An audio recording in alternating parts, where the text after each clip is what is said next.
যাচ্ছি, এত কিউট লাগছে। মানে প্রথমবার না, আগেও গেছি কিন্তু এইভাবে শাড়ি পরে প্রথমবার যাচ্ছি।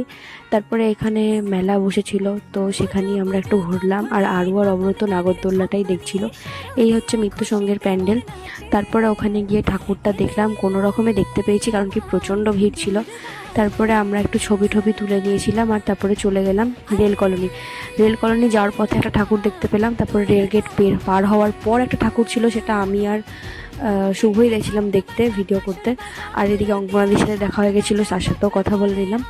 তারপরে আমরা চলে গেছি হচ্ছে অগ্রগ্রামী ঠাকুরটা দেখতে, যেটা এবারে আগে করেছে, আগের বছর অনেক দূরে করেছিল। তো এই ঠাকুরের প্যান্ডেলটাও খুব সুন্দর হয়েছিল। তারপরে আমরা আবার চলে গেছি অনুরাগপুরের ঠাকুরটা দেখতে, যেখানে লাইটিংটা দারুণ ছিল।